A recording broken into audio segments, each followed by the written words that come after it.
반갑습니다. 공부하는 세무사 우동호입니다. 바로 지난 영상에서 2023년 7월부터 시행된 디폴트 옵션 제도에 대해서 말씀드리고 어떤 상품을 골라야 하는지 등에 대해서도 말씀드렸습니다. 그런데 아무리 좋은 펀드라고 해도 저를 포함해서 대부분의 사람들은 10년 이상 유지하기 힘듭니다. 왜냐하면 투자라는 것은 특성상 수익이 날 때도 있고 떨어질 때도 있습니다. 펀드는 하나의 상품이기 때문에 수익률, 손실률 그 하나로만 표시가 되죠.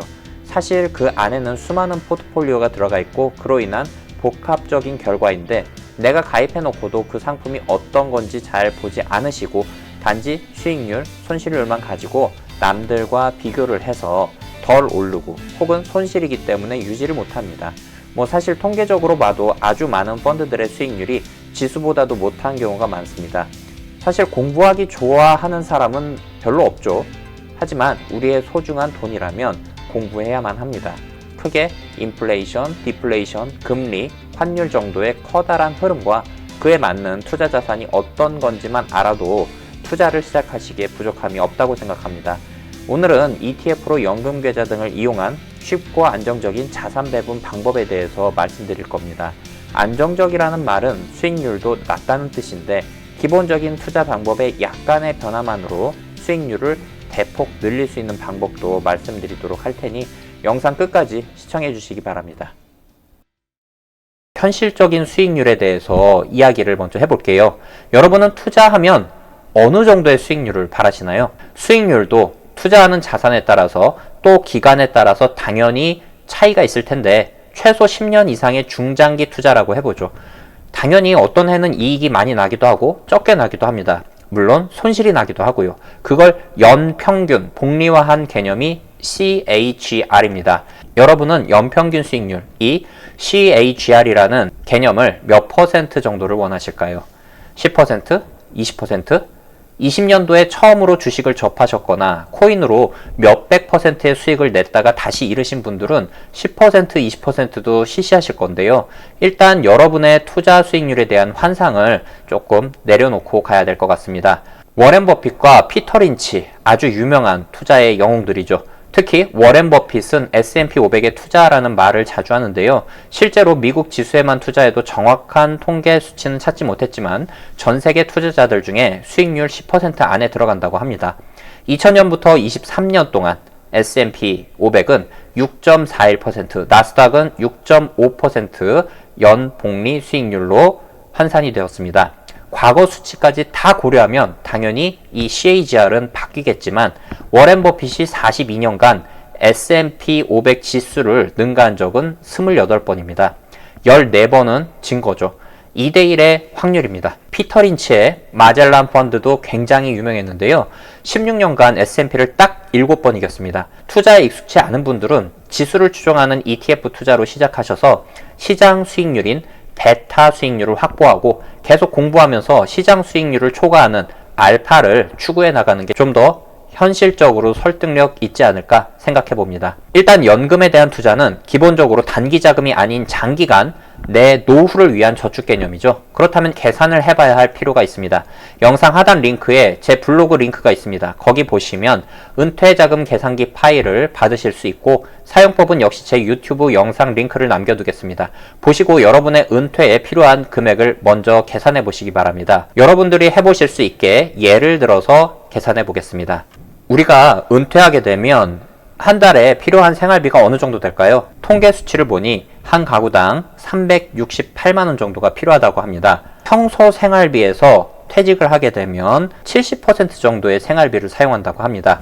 자, 그렇게 계산했을 때 은퇴 후 매월 필요 금액, 제 파일을 받아서 직접 입력을 해보시는데요.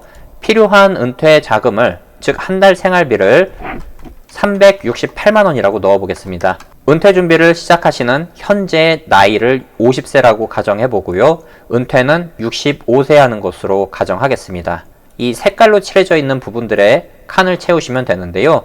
투자 수익률을 일단 6%로 잡아놨습니다. 보수적으로 잡고요. 그리고 물가 상승률이 2% 정도 된다고 말씀을 드렸는데요. 그 2% 정도가 될 때 우리가 가정을 해보는 겁니다. 첫 번째 가정으로 나의 투자 원금을 손상시키지 않고 수익으로만 생활을 한다라고 첫 번째로 가정을 해보겠습니다. 그렇게 되면 나는 그 돈에서 4%를 빼서 쓸 수가 있겠죠. 이 368만 원은 12를 곱해보면 1년간 필요한 자금이 나올 텐데 4,416만 원입니다.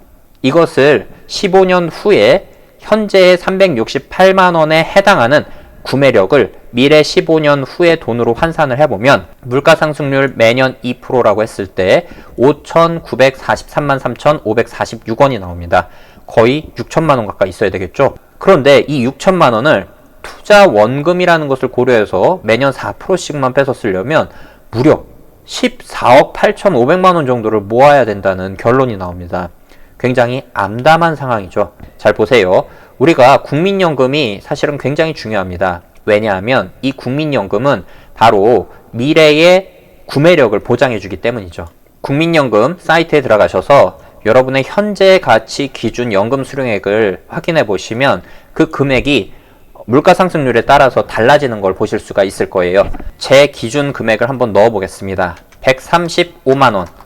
물론 저는 이 금액을 다 탈 수 있을 것으로 기대하지는 않습니다.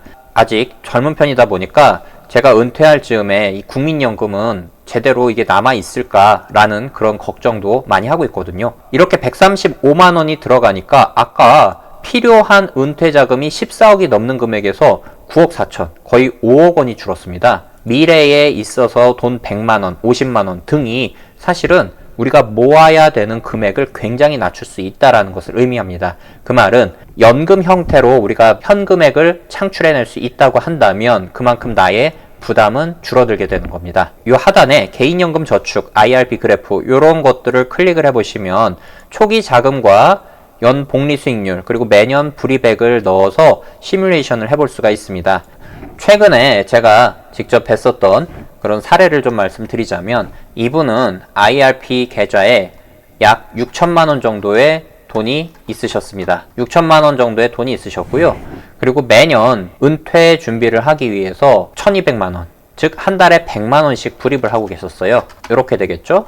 그렇다면 이분이 매년 6% 정도의 수익률로 투자를 하실 수 있다면 65세가 되시는 시점에는 원금 불이백은 2억 5,200만 원이 되고 총 금액은 4억 6,049만 1,438원이 됩니다. 이때 은퇴 시 필요자금을 다시 한번 보자면 미래 시점에 107만 7,779원의 구매력에 해당하는 금액을 쓸 수가 있다라는 뜻입니다. 자, 이렇게 보면 금액이 좀 부족하죠.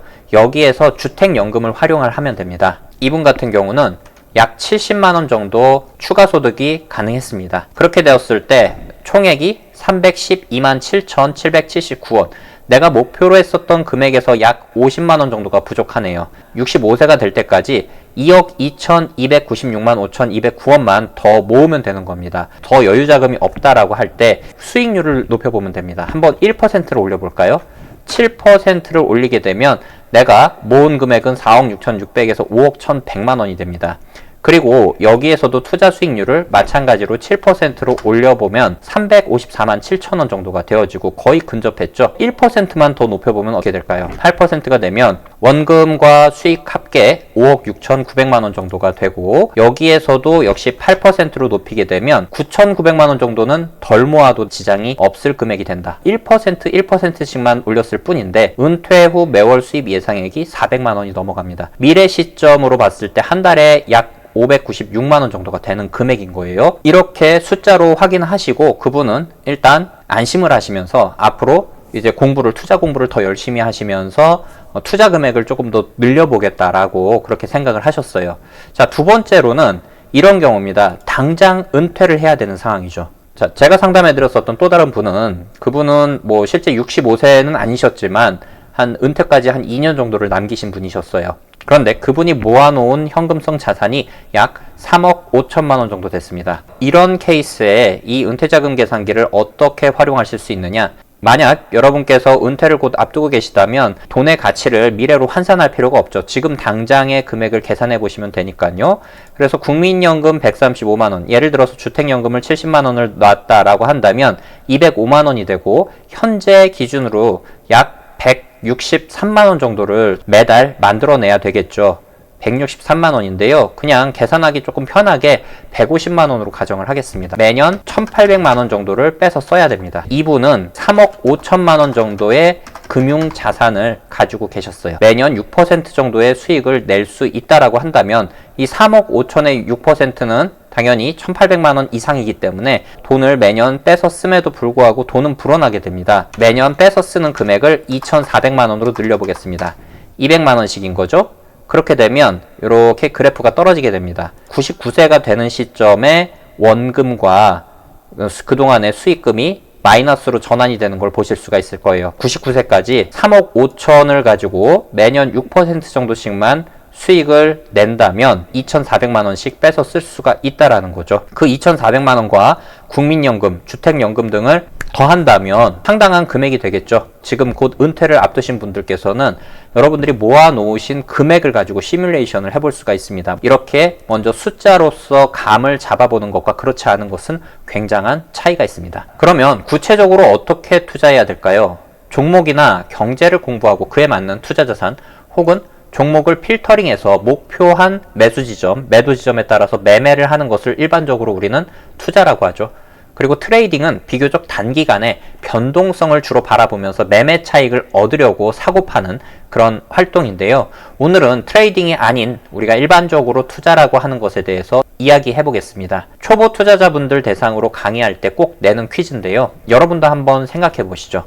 총 투자금은 4만 원입니다. 4번의 게임을 하는데 3번은 무조건 이기고 1번은 무조건 집니다. 다만 언제 이길지 질지는 알 수가 없어요. 랜덤입니다. 그리고 내가 베팅한 금액에 대해서 이겼을 때는 100% 수익, 실패했을 때는 100% 손실입니다. 이런 제약 조건 속에서 어떻게 해야 가장 많은 돈을 벌 수 있을지 맞춰보는 겁니다. 잠깐 영상을 멈추고 생각해 보시죠.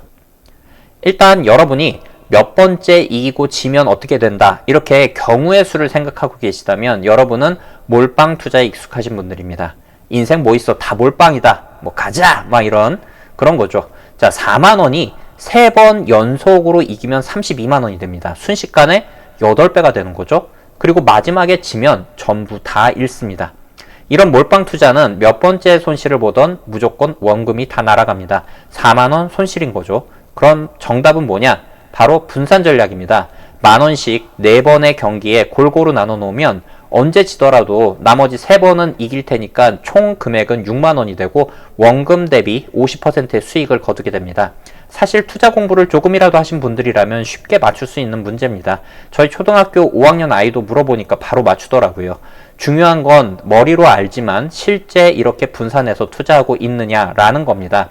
굳이 현금이 아니더라도 상관없습니다. 장기적으로 우상향하는 상관관계가 낮은 자산들을 이러한 예시처럼 나눠서 사 놓는 것만으로도 좋은 투자가 됩니다.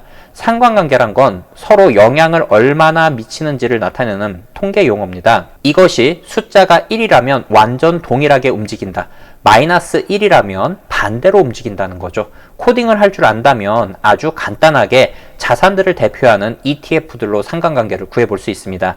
미국 주식과 유럽 주식, 일본 주식, 신흥국 주식, 미국 장기채, 미국 중기채, 미국 리츠, 글로벌 리츠, 금, 원자재, 이렇게 서로 살펴보면 미국 주식인 스파이 ETF는 미국 채권인 TLT, 그리고 IEF, 금 ETF인 GLD, 그리고 원자재 ETF인 DBC, 이것들과 서로 마이너스의 상관관계를 나타내고 있는 걸 보실 수 있습니다. 물론 관찰 기간에 따라서 동조화를 보이기도 하는데 장기적으로는 이렇듯 상관관계가 나타나는 게 일반적입니다. 이 말은 미국 주식이 좋으면 상대적으로 채권이나 금 등은 별로 안 좋고 미국 주식이 떨어지면 이들은 올라간다는 겁니다. 이 현상을 이용해서 여러 자산 배분 전략들이 만들어지고 있는데요.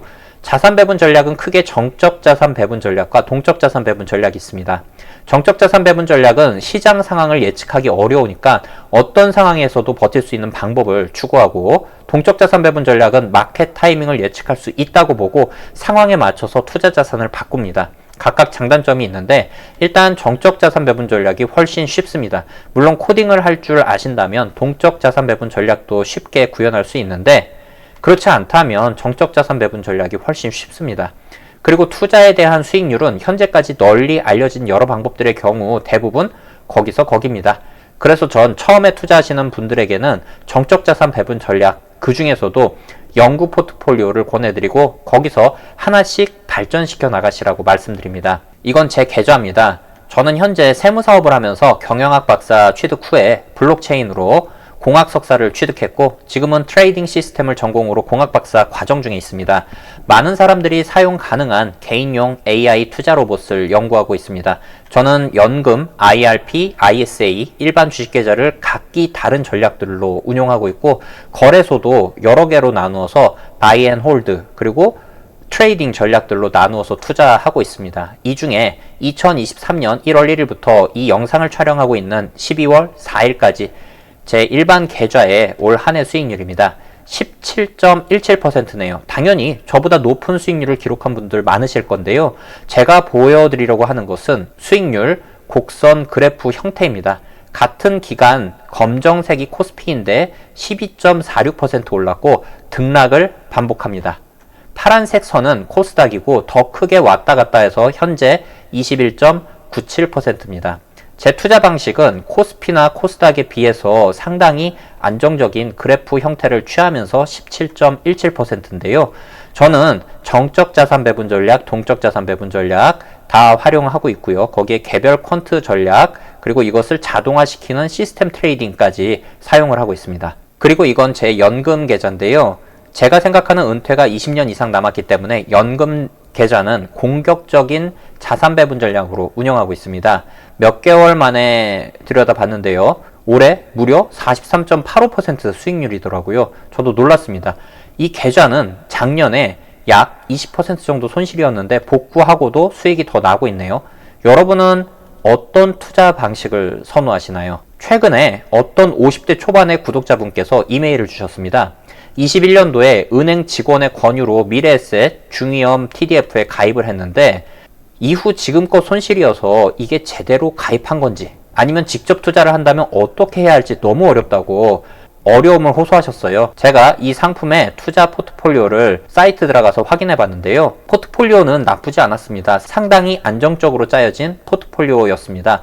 다만 저나 제 지인들에게는 이러한 상품을 권유하지는 않을 것 같습니다. 일단 내 수익 혹은 손실이 어떤 투자로 인해서 발생한지 알 수가 없잖아요. 왜냐하면은 상품이다 보니까 하나의 수익률만 나오니까요. 이 그룹 중에 세 번째와 네 번째 막대 그래프가 보시면 코스피와 코스닥입니다. 2007년부터 현재까지 코스피와 코스닥의 지수 수익률을 보시면 2008년 글로벌 금융위기 때 완전히 박살이 났고요. 중간중간 손실을 기록했는데 눈에 띄는 것이 2022년도의 손실입니다. 실제로 그렇게 느끼셨는지 모르겠는데 지수를 봤을 때는 글로벌 금융위기 다음으로 굉장히 안 좋았었던 해입니다. 2022년이요. 그런데 금리 상승으로 인해서 채권 수익률까지 떨어지니까 웬만한 자산 배분 전략들은요 22년에 대부분 손실을 기록했습니다.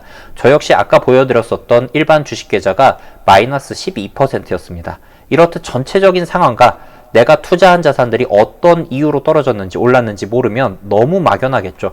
이건 사실 내가 목표 수익률을 못 잡는다는 치명적인 문제가 있습니다. 그러니까 장기 시계열로 봤을 때 수익률을 예측해 볼 수 있도록 직접 자산 배분 전략을 운용하시는 게 좋다고 말씀드리는 겁니다. 우리가 자산 배분 전략으로 투자해야 하는 이유는 갑작스런 낙폭을 줄이기 위해서입니다. 보통의 사람들은 30-40%의 손실이 발생하면 생활에 지장을 받을 정도로 신경이 쓰이죠. 그게 내 소중한 은퇴자금이라면 더 큰일 나는 거고요.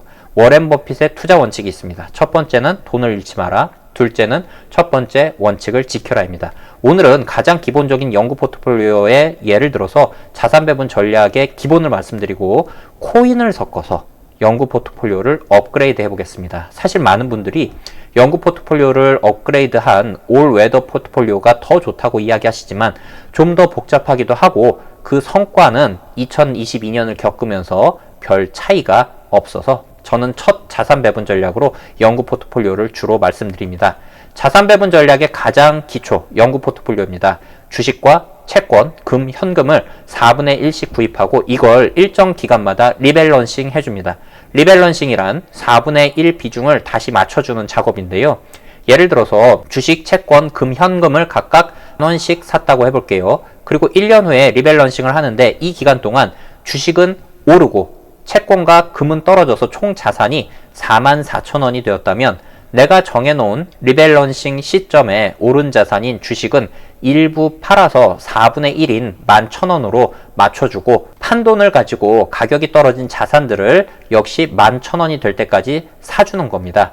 이걸 주기적으로 반복하면 자연스럽게 해당 자산군의 고가 매도, 저가 매수가 이루어집니다. 이는 아주 단순하지만 노벨상을 받았고 올해 돌아가신 해리 마코이츠의 현대 포트폴리오 이론에 근거한 투자 방법입니다. 상관관계가 낮은 자산군들을 섞어서 투자하면 효용은 유지하면서 분산 효과로 인해 그 위험은 줄일 수 있다는 이론이죠. 두 개의 표가 있는데요. 위의 표는 미국 ETF를 직접 구입할 경우에 상품명입니다. 스파이, TLT, GLD, 샤이 이런 것이 주식과 채권, 금, 현금에 대응하는 것이고요. 연금 계좌나 IRP 계좌에서는 미국 주식이나 ETF를 직접 구입하지 못하니까 국내에 상장된 아래에 이런 ETF들을 구입하시면 됩니다. 네이버 금융이나 HTS 등에서 미국 S&P 500 이렇게 쳐보시면 여러 증권사들에서 만든 상품들이 나오는데 그 중에 수수료 비교해 보시고 마음에 드는 거 구입하시면 됩니다. 이렇게 5가지 ETF만 구입을 해도 우리는 영구 포트폴리오를 구현할 수 있습니다. 그런데 한 가지 고려하실 것은 국내 ETF를 보시면 첫 번째와 세 번째 그리고 5번째 거는 상품명 뒤에 괄호 열고 H가 없고 두 번째와 네 번째 거 같은 경우는 괄호 열고 H가 있죠. 이거는 환해지 여부입니다. 없는 것은 환율 변동에 노출이 되어 있는 거고 있는 거는 환해지가 되어 있다라는 뜻입니다. 저는 환해지가 안 되어 있는 환노출 상품을 추천드립니다. 그럼 달러로 투자한 효과가 나타나거든요. 2007년 4월부터 2023년 10월까지 방금 말씀드린 미국 ETF로 영구 포트폴리오를 만들어서 투자를 했을 때 이걸 다시 원화로 환산하게 되면 기준 연간 복리 수익률이 7.48%가 나옵니다. 동일한 기간 코스피는 2.72%, 코스닥은 0.74% 올랐습니다. 전고점 대비 최대 하락률인 요 MDD는 마이너스 19.6%입니다. 글로벌 금융위기 때 코스피는 마이너스 54.54%, 코스닥은 68.46%까지 떨어진 것에 비해서 훨씬 안정적이죠. 과거의 성과가 미래의 성과를 보장해 주지는 않습니다. 하지만 여기에 여러 가지 공부가 더해지면 이러한 성과 혹은 그 이상의 성과를 만들어낼 수 있는 확률이 상당히 올라갈 겁니다. 코딩을 할 수 있는 분들은 이렇게 직접 프로그램을 만들어 보실 수도 있지만 코딩을 못 하시는 분들도 포트폴리오 비주얼라이저 사이트에서 정적 자산 배분 전략들에 대해서 시뮬레이션 해보실 수가 있습니다. 구글에서 한글로 포트폴리오 비주얼라이저라고 검색해 보시면 이러한 첫 번째 사이트가 뜨고 여러 블로그 등에서 해당 사이트 사용법들이 나옵니다. 제 영상들에서도 이미 다뤘었고요. 같이 보시면 회원가입 안 하셔도 됩니다. 상단에 툴 버튼이 있고요. 여기 툴 버튼에서 백테스트 포트폴리오라고 두 번째 선택하는 것을 클릭해 보시면 이런 창이 뜹니다. 여기에서 영어가 어려우시다면 우클릭하셔서 한국어로 번역 누르시면 이렇게 한글로 변환이 됩니다. 기간은 월별로 제가 바꿔보겠습니다. 2007년 4월 글로벌 금융위기 전에서부터 2023년 10월 제가 보여드렸었던 기간과 동일하게 하기 위해서 맞춰보겠습니다. 그리고 다른 건 건드리지 않고요. 자산 첫 번째는 스파이, 두 번째는 채권 ETF인 TLT, 그리고 세 번째는 금 ETF인 GLD, 마지막은 단기 국채인 샤이 현금 대용으로 이렇게 넣어보고 25%씩 비율로 투자를 해보겠습니다. 그러면 하단은 100%가 맞춰진 걸 확인하실 수 있고요. 포트폴리오 분석 버튼을 눌러보시면 이렇게 나옵니다. 자, 2007년 4월부터 2023년 10월까지 5.62%의 연 복리 수익률이 되어지고 최대 낙폭은 16.98%네요.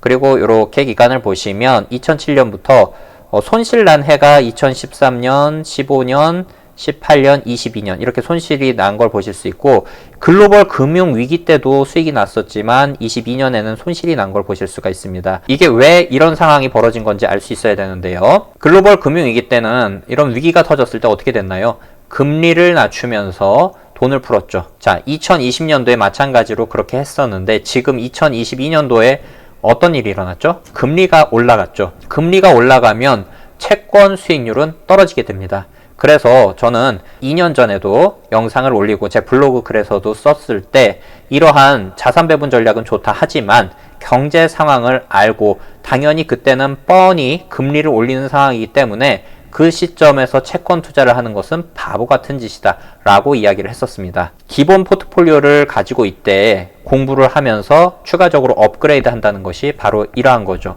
손실이 날 것이 뻔한데 내가 그 4분의 1씩을 유지하기 위해서 채권을 가지고 있는다. 이런 것을 피하고 차라리 그 돈을 가지고 예금이 되었던 달러가 되었던 그냥 그렇게 가지고만 있어도 훨씬 더 나은 방어를 할 수가 있는 거죠. 이 성과가 대부분의 분들에게는 만족스럽지 못하실 겁니다. 그럼 이걸 아주 간단하게 업그레이드 해 보겠습니다. 바로 비트코인과 이더리움을 추가해서 투자하는 겁니다. 저는 공학 석사를 블록체인으로 했고 블록체인 관련 기술 특허도 가지고 있습니다. 그래서 코인에 대한 기술적인 이해도가 상당히 높은 편인데 투자 자산으로서 코인의 가치는 현재까지 제 기준에서는 비트코인과 이더리움 정도까지만 인정을 합니다. 국내에서 만든 많은 알트코인들은 그냥 대부분 아무 가치가 없다고 생각합니다. 물론 그럼에도 이걸 트레이딩할 수 있는 전략과 자동 매매할 수 있는 기술이 있다면 여기서도 돈을 벌 수 있습니다. 이건 차후에 말씀드리기로 하고요. 비트코인과 이더리움을 포트폴리오에 일부 넣는 거예요. 총 자산의 4%씩 비트코인과 이더리움을 넣겠습니다. 그리고 나머지 자산들은 2%씩 빼보겠습니다. BTC 하면 코인도 입력이 가능합니다. 그리고 이더리움은 ETH입니다. 4%씩을 넣고 기존의 자산들은 2%씩 빼보는 거죠. 그러면 100%가 되겠죠. 역시 분석을 돌려보겠습니다. 2015년부터 나옵니다. 코인의 어떤 가격이 측정 가능하게 된 시점인데요. 여기 보시면 CAGR 연간 복리 수익률이 36.7%가 나옵니다. 뭐 어마어마긴 한데 요거는 사실 비현실적이죠. 우리 대부분의 사람들은 이 시점에는 비트코인의 존재조차 몰랐습니다. 그렇다면 기간을 조금 바꿔보죠. 2020년도 우리 코로나 직후인 4월 달서부터 살펴보도록 하겠습니다. 이 시점에는 대부분의 사람들이 코인을 알았습니다. 저 역시 코인을 투자 일부는 포트폴리오를 가져가야 된다. 다만 이 변동성 때문에 총 자산의 10%는 넘지 않는 범위 내에서 비트코인과 이더리움을 투자를 하게 되면 굉장히 훌륭한 투자입니다. 라고 이미 그 시점부터 말씀을 드렸습니다. 이렇게 2020년 4월부터 투자를 하는 것으로 가정을 해보면 연구 포트폴리오는 1.91%네요. 굉장히 낮죠. 이런 식으로 2022년에 이렇게 손실이 났었기 때문에 평균해서 1.91%가 되는 겁니다. 그런데 코인을 총 자산의 8%를 섞은 비트코인 4%, 이더리움 4%를 섞은 이 포트폴리오를 보시면 CAGR이 14.06%로 늘어나게 됩니다. 이런 식으로 안정적인 자산 배분에 일부를 내 자산의 일부를 코인에다 집어넣고 이걸 1년에 한 번만 리밸런싱 하는 것만으로도 투자 자산의 수익률이 굉장히 업그레이드가 되어집니다. 비트코인이 코인 중에 가장 둔하게 움직이고 그 변동성이 작다고 해도 많은 분들은 코인이 두려우실 거예요. 하지만 여러분의 투자 자산 중에 일정 비중은 비트코인이 있어야 합니다. 아직도 비트코인과 잡코인들을 구분 못 하신다면 코인에 대한 공부가 필요하실 테고요. 차후 제가 비트코인에 투자해야 되는 이유와 투자 방법 등에 대해서도 영상 만들어서 올리도록 하겠습니다. 어쨌든 우리는 투자 비중을 정해놓고 1년에 한 번만 리밸런싱을 위해서 비중을 조절하는 매매를 통해서 마음 편하게 그리고 상당한 수익률을 올리면서 투자를 해나갈 수가 있습니다. 오늘 말씀드린 연구 포트폴리오라는 것은 아주 오래된 자산 배분의 첫걸음이라고 할 수 있는 전략입니다. 하지만 오래되었다고 해서 나쁜 것이 아닙니다. 물론 이보다 좋은 전략들도 많습니다. 투자의 긴 여정에 있어서 첫걸음으로 삼기 좋은 전략이 바로 이 연구 포트폴리오 전략입니다. 영상에서도 말씀드렸듯이 젊은 분들이라면 S&P 500이나 나스닥 지수를 추종하는 상품으로 투자를 시작하셔도 좋습니다. 그동안 영상을 많이 올리지 못했는데 공부하느라 바쁘고 힘들기도 했지만 금융 쪽 박사과정에서 연구하다 보니까 이쪽 영상을 쉽게 못 찍겠더군요. 하지만 앞으로 그동안 영상 쉬면서 박사과정 중 연구했던 여러 트레이딩 전략이나 자산 배분 방법, 시스템 트레이딩에 대한 부분들에 대해서 이야기해 보도록 하겠습니다. 그리고 저는 우리나라에서 블록체인을 가장 잘 아는 세무사 중에 한 명이라고 자부하는 만큼 코인에 대해서도 많이 다뤄보려고 합니다. 영상 시청해 주셔서 감사합니다. 좋은 하루 되십시오.